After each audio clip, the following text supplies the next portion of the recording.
All right, let's welcome Dr. Katie Gold to the show.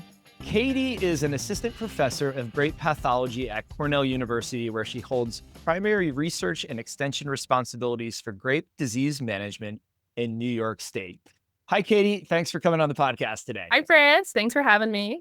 You bet. Now, before we dig into our topic today, which is going to be kind of broadly your work, and I want to dig into a little bit on My favorite topic. Your favorite topic is your work. Isn't that all of our favorite topic, our work?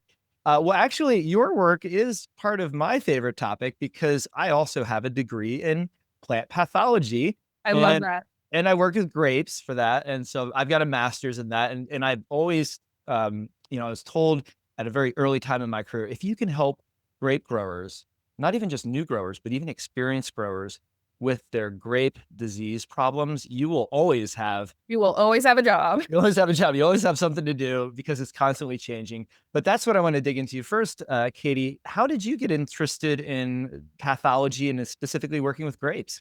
Sure. Yeah. So I started off with an interest in plant science. So if we want to really take it back as a kid, I was really interested in like public health and disease, but I was not well suited for blood. So I very quickly ruled out the epidemiology path and started focusing on plant science. And I went to Rutgers University for my bachelor's with the intention to enroll in the plant sciences program. And as part of that major, I took a plant pathology course and it just like changed my life. I was like, plants get diseases too. It was just like, bing, this is exactly what I was meant to do. So I don't come from an agricultural family. The last person in my family to farm was my ancestors that left Ireland over 200 years ago. So it was truly a surprise, I would say, to my family to see me go down this agricultural path. Everyone is from New Jersey in a very small radius around New York City. When I told them I was going to Wisconsin for my PhD, they asked, what's Wisconsin? But it's been a really wonderful journey. I really love plant pathology and I've loved becoming a grape pathologist.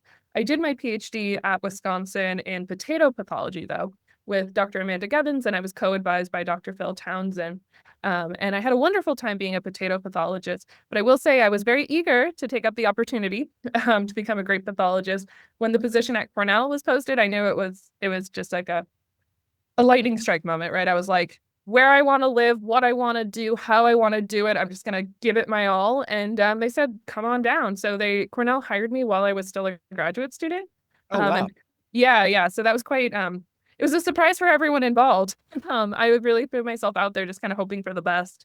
And, but because I was still a graduate student, they were very committed to my early career support. When you're talking about the grape sensing, what are some things that you think could come out of this work? What would be, if you're a grower listening, what's the ultimate outcome down the road for this type of work? So it inspires me to reflect on a question that my husband recently asked me, which was, what would you consider the pinnacle of your career success to be? And I'm like, man, it's dinner. But it was a really thoughtful question. And when I thought about it, I was like, if I could build a system that, someone can use any vineyard manager can use and say, like, I used your system and I discovered a disease in my vineyards and I was able to make a intervention to stop it. I think that would be the pinnacle of my career success. And I would describe all the sensing work that we're doing as moving towards that vision, whether it's at the end of a very long but clear path or kind of more closer to that path. Developing the next generation of tools and techniques and things that will be considered extremely applied by the next generation of viticulturalists. That's what we're doing today.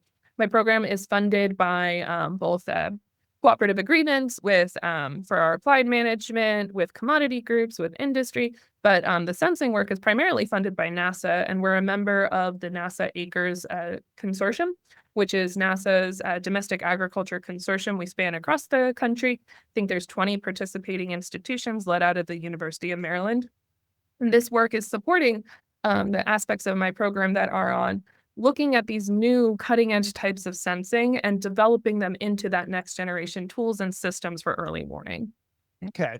And I read that you're looking at not only assessing above ground, like downy mildew on foliage or on the canopy, but also soil-borne pathogens. So do you want to touch a little bit on how this work will help us to understand or to prevent or treat both above ground and below ground pathogens and how that is different? Yeah, sure. So the project that you're referencing is our NASA interdisciplinary sciences grant that's winding down. I will be forever grateful for Woody Turner from NASA Biodiversity Program Office, who launched my career. He took a chance on me and funded the first grant I ever wrote. And I was like, oh my goodness, Woody, why are you doing this to me? And it was just it's such a phenomenal opportunity. And with this work, we were building global disease susceptibility maps for fusarium wilt. So very much on the fundamental side, about how we can use remote sensing to understand disease risk across the world, as well as understand how we can use these more precise measurements of the Earth's condition to predict moving forward where disease susceptibility may expand or contract over time under various climate change scenarios. And we chose fusarium because it is soil-borne, right? And we were able to collaborate with some really cool atmospheric modelers about how dust can potentially transport soil-borne spores, like soil-borne pathogens, but they're spores around the world. And we found evidence to support the movement of these soil-borne spores, like resting spores, like an O spore, for example, from downy mildew, that Mhm. equivalent, across the Atlantic and landing in agricultural regions. So it was a really phenomenal project. It's starting to wind down. We're really excited to be wrapping up and submitting the final paper this summer. But it's truly like a avenue opening. What's the word? Just like opened up so many exciting doors for me to progress in my career as a pathologist working with these tools at scale.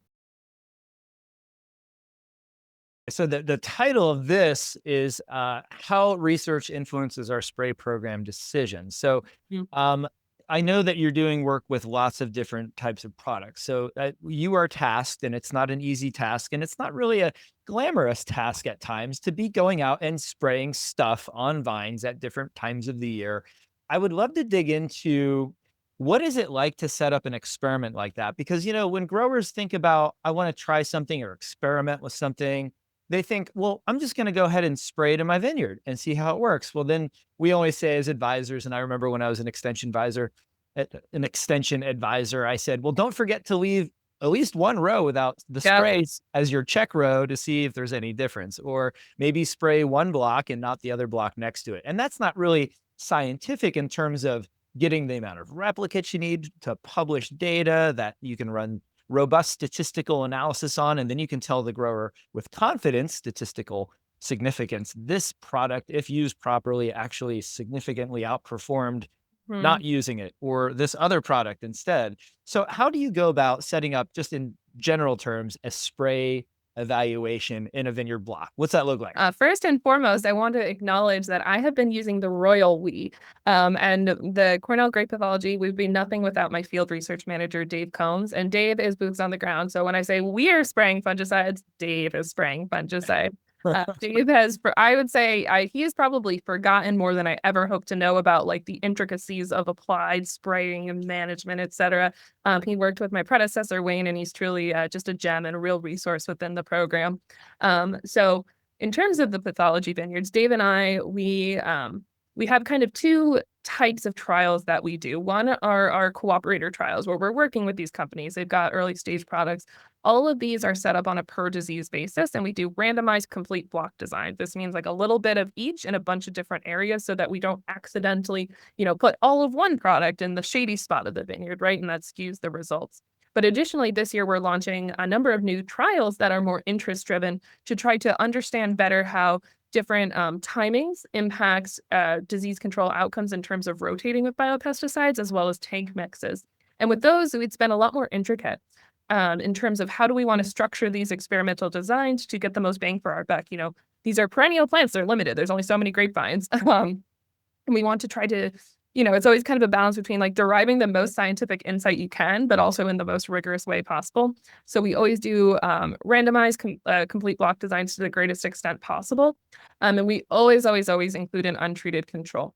However, what we do, because we're looking to evaluate the diseases individually, we'll control for the other diseases.